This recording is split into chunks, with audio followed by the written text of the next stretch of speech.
Rani and the Witch. This happened long, long ago. There was a huge forest with many trees on the bank of a river. A huge mango tree was home to 100 or more parrots. These parrots had some problem or the other. One was blind, another was deaf, one could not fly, and so on.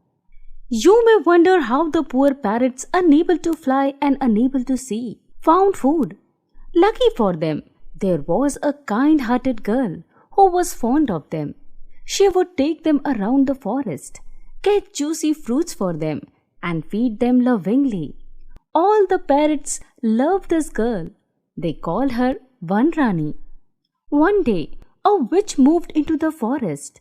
There was a tamarind tree next to the mango tree where parrots lived. The witch made the tamarind tree her home.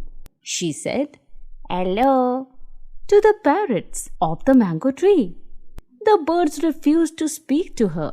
"Don't you want to befriend the most beautiful person in this world?"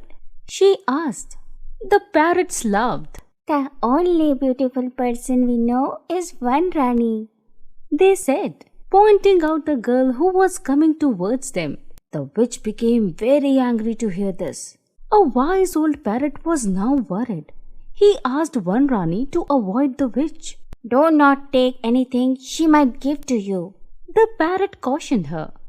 Rani laughed and said the parrot was unnecessarily worried.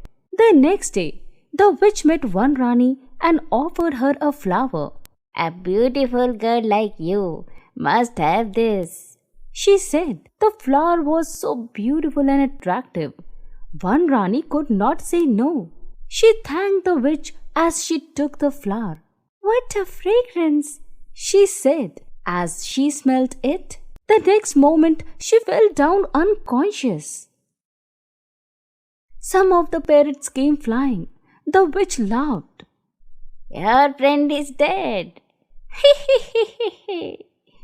Throw her into the river. Now I am the most beautiful person," she screamed. The parrots were sad that their friend was dead. They made a raft and put her on it and floated her on the river. "Goodbye, friend," said the parrots. "Be safe. May God bring you back to life," they said. The raft floated down the river and reached the other bank. The prince of the kingdom of Sumanta, who had come to the river front, was surprised to see a floating raft with a girl sleeping on it. He pulled the raft onto the bank and sprinkled some water on her face. Rani slowly opened her eyes. The prince was delighted, for he had fallen in love with the girl. He took Rani to his palace. His parents were also kind to her. Rani told them her story. "I miss my friends, the parrots," she said.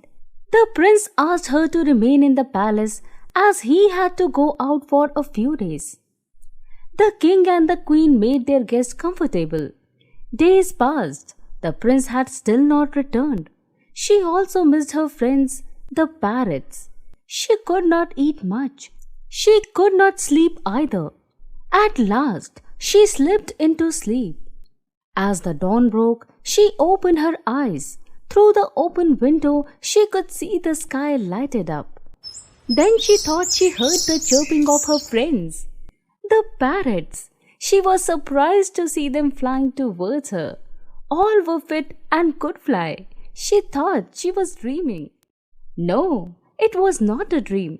The parrots flew in through the open window and settled down around her. As she hugged them, the prince walked in.